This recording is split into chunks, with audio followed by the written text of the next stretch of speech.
Oh, God. Mine. No, it's not yours. Woo. Thing's thick. What's that? This thing's thick. So is there like a layered, like, what do we put on first? Am I doing it right? No, so you're far? doing it right. All right. Throw your hood on. Hood on? Yeah, I think go ahead and throw your hood on. That way it's underneath. It goes underneath your jacket. You don't want any of this exposed. Cool. I mean, if the beard burns, it's long enough.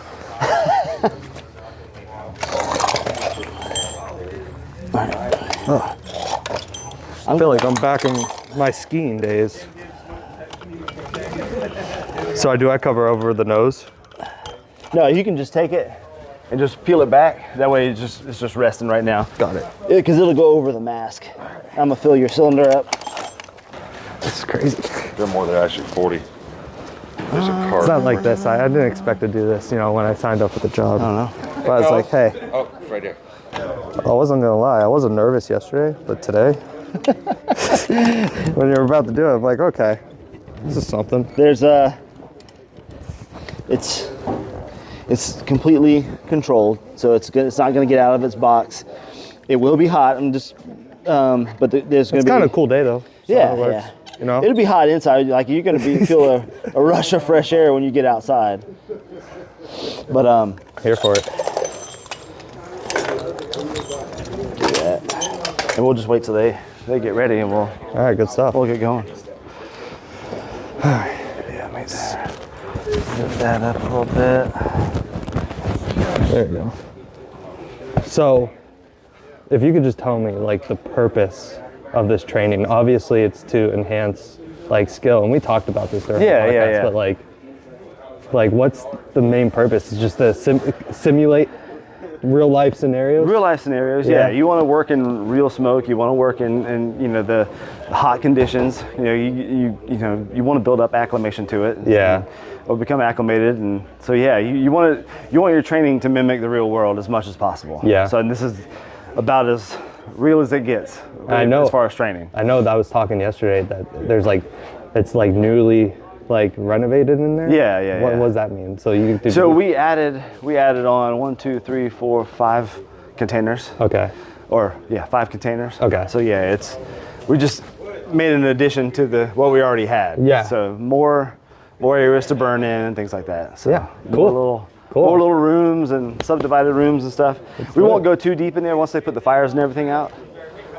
We'll walk through and I'll show you the different layers. Like the second floor is going to have a whole lot of smoke on it. Okay. So I'll show you what it looks like from floor to ceiling. It's going to be pitch black dark. Love it. I'll show you the importance of having one of those cameras if you have access to one. Sweet. Oof.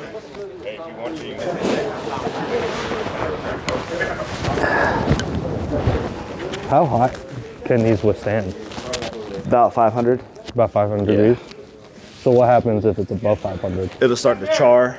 Okay. And you'll need to get out because Yeah. you'll feel it on the inside. Yeah. Yeah, absolutely. It doesn't. You might have like 3 seconds of direct flame impingement. I mean, direct flame's 1,500, 2,000 degrees. Yeah. So you might have a couple seconds. You have enough to change and get into another room. Okay. But if you're in the middle of a room and the whole room flashes, Okay. you better be already on your way out. Okay. Like you can't just. You're not gonna wait. It's just like it's almost like an explosion. So you're gonna need to turn and run. Okay. Cool. Yeah. I'm here for it. We're not gonna replicate that today. No? All right. No. All right. No, definitely not.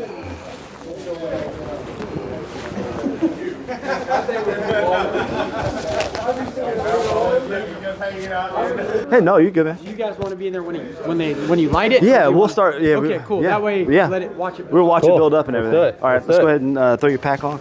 All right. I'll get you fully dressed. Oh, there we go. All right, I'm gonna turn your cylinder on.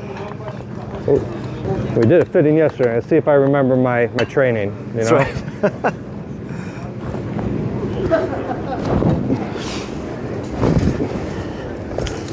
All right. A little seatbelt here.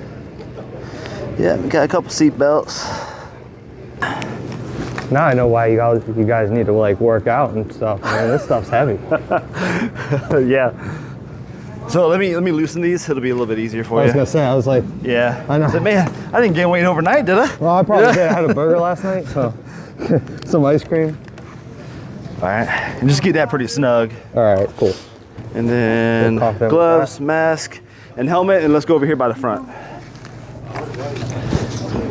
All right, let's do this.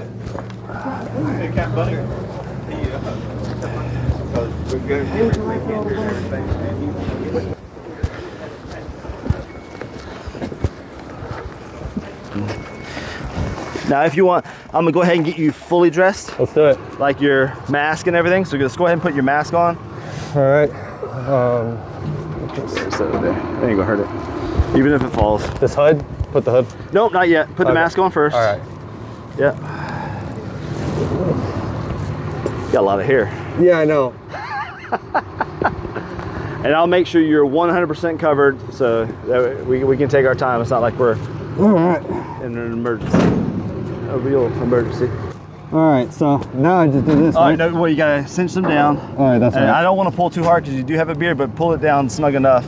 And you'll want to pull your temples and pull these tight, because you lose a lot of times. You can lose air, or lose air through there. I don't want to pull your hair, but No, you're fine. all right, now Still part of the job. now you can check it. All right. What do I do? Put your hand over it and suck in. Feel like it's got a seal? Yeah, okay. yeah. So we're not gonna be like moving around a whole lot on the inside. Yeah. So we're just be going from one, like this room to the next room. So you really don't have to worry about, a whole lot. And I'll check your air pack once we get in there. If you taste smoke, then you got a leak somewhere. Okay. It'll be fine. It's just mostly hay. So Yeah. but yeah, we should be good to go. Cool, cool. Yeah. All right, let's Awesome. go ahead and flip your hood over. Now, when you flip your hood over, you kind of have to be a little careful. Again, I don't want to pull your hair. Don't even worry about it, boss. I'm gonna try.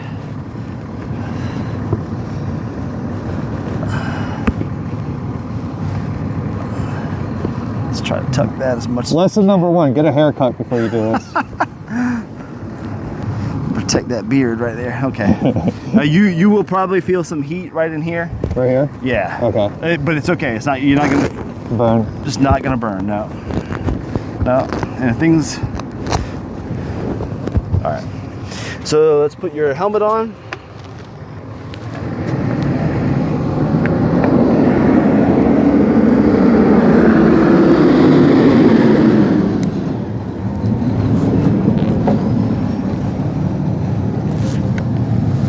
All right. So good to seal. Yeah. Okay. There are your gloves.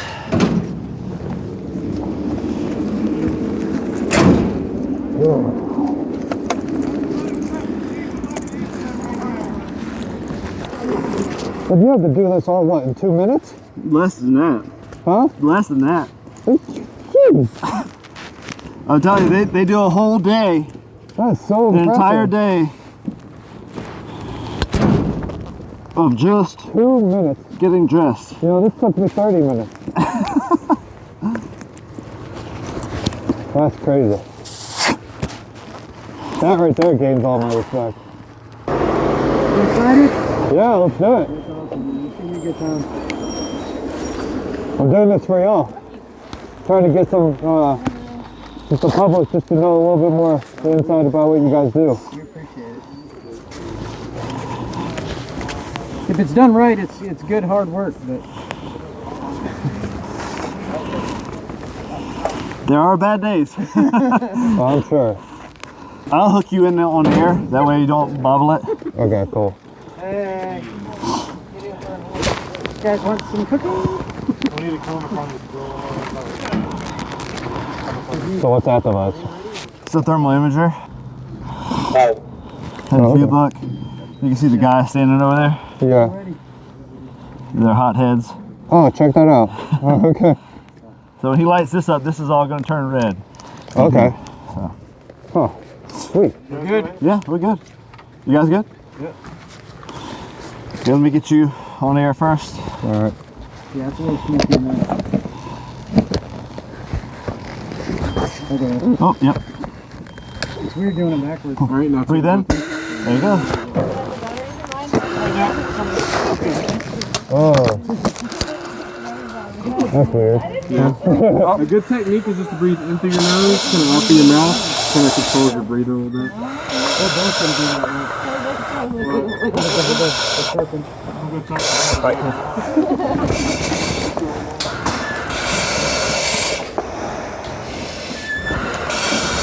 So they haven't lit this one. You guys lighting this one here? Yeah, we're lighting this one. Okay, so they're about to light this one. You don't feel any heat right now. And they're getting ready to light this off, so if you want to take a look. Oh, so cool. What'll happen is when the smoke level starts dropping, the heat changes, right? Yeah. So you'll want to take your gloves and kind of wipe your mouth. What that'll do is it'll off. It's just smoke layers. Like right up here? Yeah, just wipe your mouth. You don't have to push on it, just wipe it. Okay.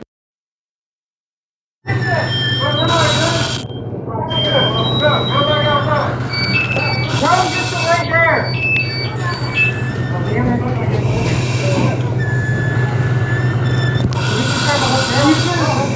Here, put your hand on my shoulder. Okay. All right. Did you say that we were good? Huh? We got to do this this way. Yeah, but did you say we were good? Yeah, Oh, wow. You ready for them now? Give it a second. Let that smoke tank down. That's crazy. The flames are actually, so smoke is unburned fuel. See how it's coming out now? Oh, you can definitely feel it now. Oh yeah. Well, we're standing up. So if you kneel down,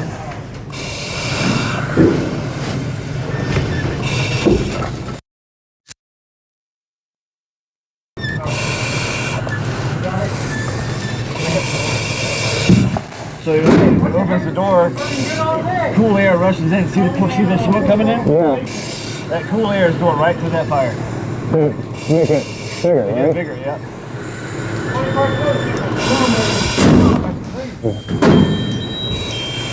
So it has a different like aspect to it. It's crazy. Oh yeah.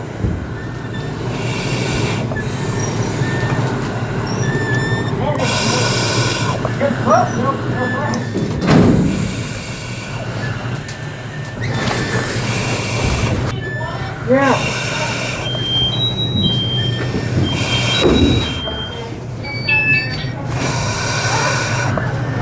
So what's that beeping? That's my pass device. It's built into my air pack. If I stop moving for 30 seconds, it starts going off. Oh, that's actually nice. Yeah.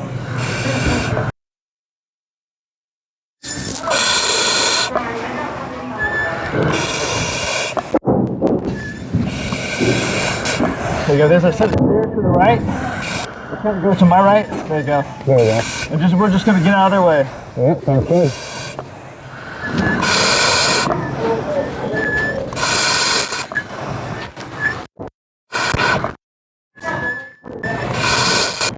You see them? Oh, okay.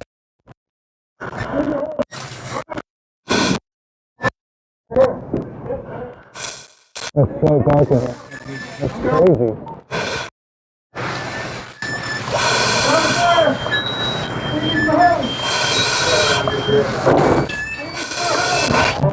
So look.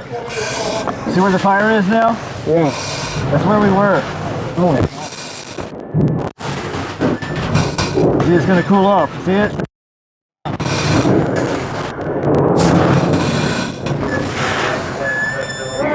oh.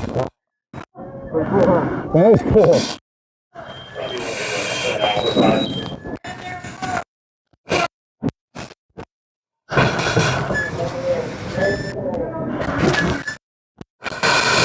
All right, we can go ahead and head on out. All right. That's the way out.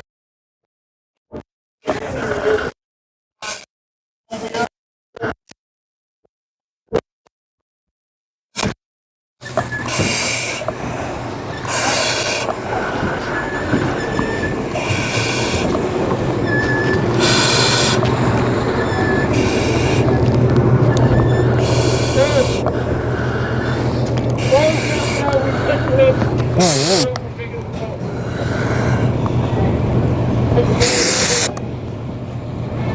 You very hot to the touch, so let's go ahead and cool off. Good.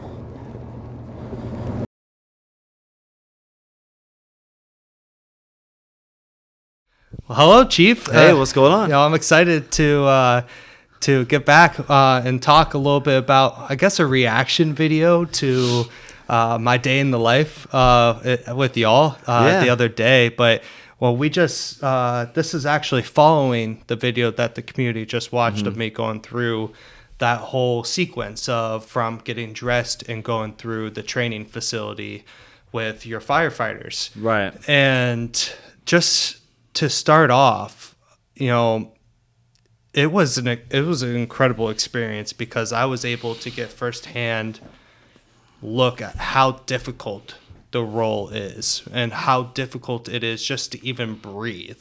You know what I mean? Yeah, something so simple that we take for granted each and every day is kind of automatic, but then you have to think about it. You're limited on air when you're in a fire. So yeah, exactly. So I know we just watched the video. I just showed it the chief, and basically, just in a nutshell, I kind of want to go through it in just a little bit more detail. Sure, absolutely. For our community. So to start, we talked a little bit about it in the video, right? But why is it so important to go through this training? And also, we talked about adding those extra parts to the training facility. Why does that make that so much more, I guess, important? Yeah, so that's a really good question. We always try to train the way that we're going to play, basically. Yeah. We try to make the situations as realistic as possible. Our fires are a little warm, so but it's That's nothing. true. It's still not compared to some of the environments that we could see in another home or another structure. But the main part is we really try to hone in on making sure that our guys are trained for the real world. Yeah. Because at any given time, that's what we could be doing. So the more realistic the training, the more experience the guys will have. And then whenever they have to deal or encounter the real deal, it's like clockwork. So yeah. we usually have several fires a year. Our recruits that go through the program, say the full recruit class is about 6 months. They go through the burn building quite a few times. They start to see what the very basics. They'll start at the fire phases of the fire. It starts from a little match, and then it goes up to a fully developed fire, and then they see it basically almost work backwards. It gets to the decay portion where the fire's darkened down and everything, so they get to see how a fire works. And yeah, it's really pretty cool. But the more you understand the enemy, the better off we are. So I have to ask, was mine the real big fire? Because out looking at it, it was pretty big when it. So they did get it. Once we finally got it up and running, it was a pretty good fire. But yeah. you figure that was only one little compartment in that whole big building. So we just put that into context. Yeah, it's true. It's one little portion of the building that was actually burning, and it was just hay and some wood. So it wasn't like petroleum products or things that burn hotter. So basically, what you're telling me is it's a next level in the real life, because it can be. It really can be. Like the smoke is going to be typically a little darker because of the different products that are off gassing and burning. But yeah, we like I said, we do, our fires are pretty warm, but it's just to get you, I wouldn't say acclimated, but you want to be able in a training environment, you want to be able to feel as closest to the real deal as possible. Okay. Yeah. Okay. So I know when I was in there, the first thing that hit me was just, you cannot see. Right. You cannot see. I was putting my hand right here, and I couldn't see my hand. Right. And the only time I even got remotely close to seeing anything was one, when you put your flashlight on, but I could just only see the light flowing through the smoke. Right. And two, when the flame was really lit and all the smoke just turned orange. Yeah. You know? You see that glow, and yeah. So that brings another level of difficulty to the role. How do firefighters combat that nowadays, at least in 2023? I won't say every seat, but all the rigs have thermal imaging cameras. So they're able to do a quick search with the thermal imaging camera, and it helps them locate the fire a lot faster. Okay. Larger homes and things like that, you want to get in, if you're going to do a knockdown, you want to get in pretty quick before it, becomes too big and, you have to back out and, change your strategy and tactics. But, those cameras are life-saving. Yeah, really, they are. We can do it. Things a little bit quicker. Lets us know how hot things are. Sometimes it can buy us some time while we're in there if we're able to search a little bit more before we actually put the fire out. But yeah, those things they're a game changer for sure. Yeah, absolutely. We a couple times in the video we played with the thermal camera. I remember, and the first time we were looking at outside and being able to just kind of see the other firefighters, you could see that their heads were hotter because that's typically a hotter spot in the body. Right. But when inside we were looking at it, I remember specifically when the fire was being hosed down, and you could see just the change in temperature just real time in the thermal camera. I thought that was really cool. Yeah, it is pretty cool. It's good to see. And on the outside, what they're seeing on the outside is the smoke color will change. The smoke color goes from a really dark brown, and it'll start to change and turn to white, which is steam essentially. Yeah. And that's what everyone on the outside likes to see. They like to see that we've gotten to the seat of the fire and we're putting water on the fire. It's almost like you can breathe a sigh of relief whenever you see that. Now, it's when our guys are in there and the fire keeps growing and they're attacking the fire and it doesn't really look like that on the outside, then maybe we have one or two more rooms that are involved that we haven't gotten to yet. Yeah. So that information that's that we see visually and the information that we hear from the guys on the inside, we have to take those too and either change our strategies or okay, everything's working, we'll keep going the way that we are. So that's just so unique. All the different aspects that go into just from start to finish, even just the smoke color, right? Right. That's just so unique. When I remember there were so many different layers and so many different personnel involved in the training. Can you just dig into a little bit, because in the video, what the people watched was B-roll while we were inside, basically. Right. They could hear us, but they were watching B-roll of the folks and the firefighters working on the outside. And we had a ton of different people doing different things. Can you just talk about all the different rules associated? Yeah, absolutely. So we'll say that was a regular 2-story house fire. Okay. So for those, we get 4 engines. Each one has a different assignment, and I'll break those down. 2 ladder trucks, and then 2 battalion chiefs that arrive on scene. So we'll start with the first DEW truck. The first DEW truck, they're going to be the attack pumper. So they arrive on scene. Those are going to be usually the first crew that's on the inside making the interior attack. They're the ones that's going to fight the fire. They usually are accompanied by a truck company. The truck company is their job and responsibility is to make sure the engine company can get into where the fire is, and to do search and rescue. Okay. We do have two truck companies that are on scene, and they work seamlessly together. We have a crew that's on the outside throwing ladders to the building. Yep. And then we have crews on the inside doing the search while, and all this is going on at the same time. So we'll have a crew that's on the inside. We'll have doing this. We'll have crews that are on the inside doing this. Then we have we still have 3 other engines. So we have our second DEW crew, which supplies the first DEW truck with water from the hydrant. Okay. If the first truck didn't get it, but their responsibility is to be the backup team and to supply the first truck with water, the first engine with water. Okay. And they're also once they've done that and they're in the backup role, they can proceed to go on the inside once the third engine arrives. The third engine is there it's basically our RIT assignment, our rapid intervention team. Okay. So those guys, they deploy usually in the front yard or wherever the main entryway is. And they are there solely for the guys that are inside working the fire. If something happens and one of them and someone goes down on the inside, that team is ready, geared up and ready to go rescue them. Okay.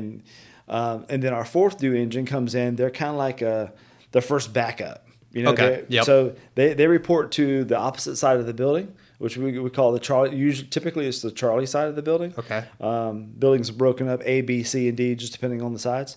So they go and they kind of give a report of what's going on the Charlie side. If they need to stay back there, they will. They'll deploy a hand line and go back there. If not, usually the command officer will reassign them to something and say, okay, you guys can replace whoever comes out. If it's replace the engine company when they come out. So if an engine company comes out, those are usually the first guys on deck. And then usually we'll assign a chief officer or off-duty officer or off-duty chief will be assigned interior operations. So that person is basically a coordinator between the companies on the inside or liaison between the companies on the inside and then the IC. He's kind of... Okay. That way, the guys that are on the inside are working, and you saw that. Yeah. The guys, there's not a lot of time to talk on the radio. Usually, the more they talk on the radio, the less work that's actually being done, and especially depending on the situation, they may have to have all hands working, and typically that's the case. Typically, if they need something, they'll call you. But a lot of times, we'll want an update if we haven't heard from them in a few minutes or whatever. So, lots of moving parts. On a structure fire, we'll have, you can have 27, 28 people just on one fire, and that's a regular house fire. Yeah.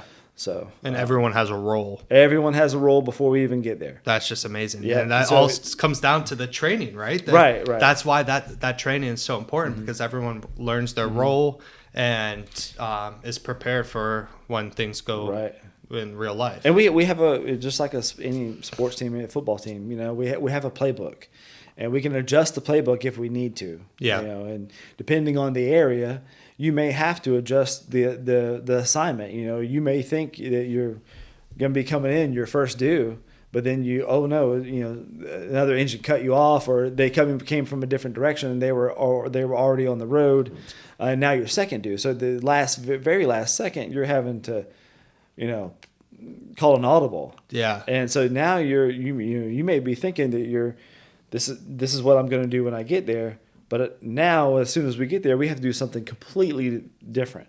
Oof. So that happens. I mean, and you have to be, and we train for those audibles. Yep. We train those audibles in. And like the scenario that day was we only used one engine company, and for rescues, for obvious rescues, we don't have to wait for another crew to come in and relieve the first due crew. The first guys there are immediately going in and trying to make the rescue. Life safety, it's what we do. Yep. We do.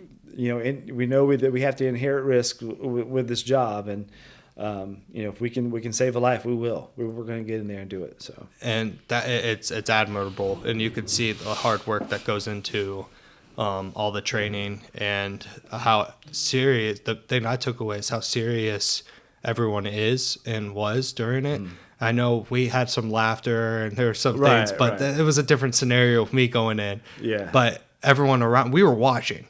Everyone around us was working hard, was serious, and was getting to work. Right. And it was admirable. And it, like in the video that we just watched, you could see the firefighters pulling out the dummies. And I guess, talking to you and a couple of the firefighters, how important it is to have those dummies in place and having them switched off and in different locations. Because, for me, for example, you can't see, so you could easily trip over the dummy. Yeah. And we did. We actually did. Yeah. And so, like, being not only that, but you have to be relatively careful about your step as well. And there's just so many different aspects that I wasn't prepared for. Yeah. And it was definitely eye opening. Yeah, For and sure. you know, with going back to the search, you know, you have to be able to search without the camera too, because you could get in there and your camera, it's like a computer. Yeah. So it could go out, and you have to know how to search, and go back to your other ways that you've been taught. You know, Yeah. staying oriented, and searching with your hands. Get down lower, searching with your hands. You know, sweeping. You know, you might feel something that, you know, couch cushions and things like that, but the camera is a luxury, but it's not, we're not solely dependent on it. Yeah. You know, we have to be able to search without it, because we're not, there may be a makeshift crew that you're having to put together for a larger incident that doesn't have a camera, or a battery dies, or it just goes out. You Yeah. know? We have to be able to go back to our training and our instincts, and making sure that, you know, we get that covered, because, you know, we're going to search every building that we can possibly can. We're going to search it from top to bottom, head to toe. Yeah. So especially if we don't know that everyone's out of the residence. So For sure. And it you know, specifically for public safety, you can't rely on technology all the time, No, right? not all the It's a time. tool in the toolkit, but you Right. can't rely. It's not like me pushing out a press release. You Right. know, right now it's kind of all technology. I'm not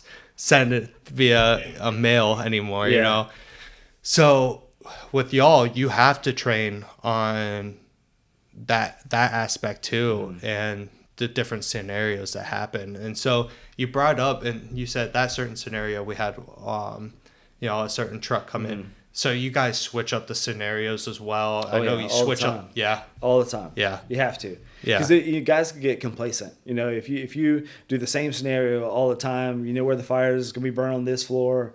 You know, where the victims are. If you train the same way every single time, you're going to get complacent, and that's what's going to catch up with you in the streets. That's So good. You have to change everything up all the time. It's not easy, because the guys are getting better and better at adapting and overcoming. I think the more adversity that we give them now, the better they are, the better the product we have in the end. The better it's for you know, the guys and girls on the floor. Yeah. So we constantly, or the training division, they are great at what they do, and the men and women that they've trained, and the things that they put themselves through just to make our department better, Yeah. it's phenomenal. I mean, I think a lot of times people take them for granted, because, that's their job, that's what they're supposed to do. But every single one of those burns, and we had, you know, it's like 2 or 3 burns a day. Those guys were in there resetting the dummies. They were in the heat. You know, that's still real fire. It's Yeah. still real smoke. You still can't breathe in there. Yep. You know, so those guys are getting exposed to that constantly, and so yeah, you almost have to be a machine. Industrial athlete is what we say, and industrial athletes is what we refer. For sure. You know, because, you know, like I was telling you earlier about the gear, that, you know, you take a 200-pound guy and you throw all that gear on him, you give him a hand tool and, you know, his tick and everything. He's gone from 200 pounds to 260 pounds. You know, then you add that he's sweating. Now he's getting tired, so the gear's not getting any lighter. No. And then now you get to you find yourself a victim that's 200 plus pounds, or you know, or smaller, but you know that now you have to do something with the victim. You know, it's you're carrying your extra. It was heavy. 65 pounds, and now you have a 200-pound victim that, you know, if it's in the middle of the night, that may just have pajamas on. So those are all all scenarios that you have to think about. It's And amazing. We love what we do. We love to train. I think that our department is really fortunate for the people that we have in the department, because of the new ideas that we're coming up with. We're constantly being on our toes. You know, we don't want to take steps backwards. We're constantly looking for, okay, what can we do next to make everything better? Yeah. And, you know, that's the additions to the burn building. You know, Yep. that was phenomenal. I mean, it makes it look and feel completely different than what it was before. And it's another challenge for the guys, and it's great. It really is. That's awesome. So, yeah. That's awesome. Yeah, Well, it's really good stuff. you know, I'm thank you for taking the time to just kind of recap and talk a little bit sure. deeper about the training to follow this video. My last thing I want to address is if any of the community members want to go through something similar, is that possible? Or is there any type of citizen firefighter group or anything that the citizens can do to kind of see it more first person? Oh, absolutely. We do citizen ride-alongs all the time. Yeah. You know, we've actually gone and hired some of the ride-alongs that come along. That's awesome. So it's pretty cool. We didn't do it this year, but next year we're really going to kick it off even more. We do a Citizens Fire Academy. Okay. And even and we have citizens who live here in the town. We even had a council member do it a couple years ago, Miss Kimma. Oh, nice. She went through the program. They didn't get to go inside the burn building while it was burning, obviously, but they got to see a lot of different aspects of what we do. Yeah. Which is, a lot of people think we just go to car wrecks and fires, which is, we go to way more. We spend a lot of time training on fires because they are a little more rare. Yeah. And they're a little more dangerous because we're going into a really dangerous environment. But we go to so many other calls that it's, I mean, basically everything under the sun that someone calls 911 for. You're there. We're there. Yeah. You know, and we love it. Yeah. I mean, it's, our job is to help people, and they call to help. You know, they're looking for us to help them. Yeah. And we're going to do that. Yeah. You know, it's just, I hate to say it, but it's just what we do. Yeah. You know, and everyone loves to do it. So that's amazing. So next year, guys will really be kicking that off. So we'll probably publish it on the website for sure. Yeah. and social media and stuff like that. Last year unfortunately we only had one person sign up, and we you know what, we still put him through the program. Check that out. Yeah. So and then I don't know when's the last time he's done a ride-along, but since then he's come back and done ride-alongs too. So I think we're going to look at some things about the program that we could possibly enhance, and then really, really push it out, because we want the public to know what it is, what we do. And it's not just to put ourselves out there, but we want to know the understanding of what you're getting when you actually call 911. You're not getting someone who doesn't know what their job is. Yep. You're getting professional firefighters that are coming to do the very best they can to, make your day better. Yeah, and I know we'll push that out when the time comes, and I'm sure the community will be looking forward to that. And we'll get people involved. And just to wrap this thing up, I mean, you brought up a good point. You're getting professionals, you're getting trained folks, and that's the reason I did this. That's the reason I was like, when you first brought this up, I was like, yeah, let's do it. Yeah. I sit mostly, I'm out and about doing the podcasts and content, but I'm also doing our press releases. I sit behind a computer a lot most of the day. And, I'm not trained to do any of that. I have no idea what y'all do, really. And I just have a general idea. Going through it with me, just not trained, the next day my legs were sore. I mean, there's a whole, it's incredible seeing it that way. And I hope the community kind of gets a little taste just through my experience. They get a little taste of it as well. And that was the reason I did this, is to really show the community that you guys are out there working hard every day, even if it's just training to prepare for the worst. Obviously hope for the best, but at least we're prepared for the worst. Yeah, we spend a lot of time preparing for everything. And you hope you don't have to use it, right? Never, we hope we never have to use it. Yep. But when we do, we're going to be ready for it. Yeah, so, I love that. Well, sure. Chief, I appreciate your time today. Yes, sir. This is exciting, and we'll keep a lookout for the training and the different things that the fire and rescue have for our community. And I hope you enjoyed, but thank you so much. Yes, sir. Thank you. Appreciate it. Thank you so much.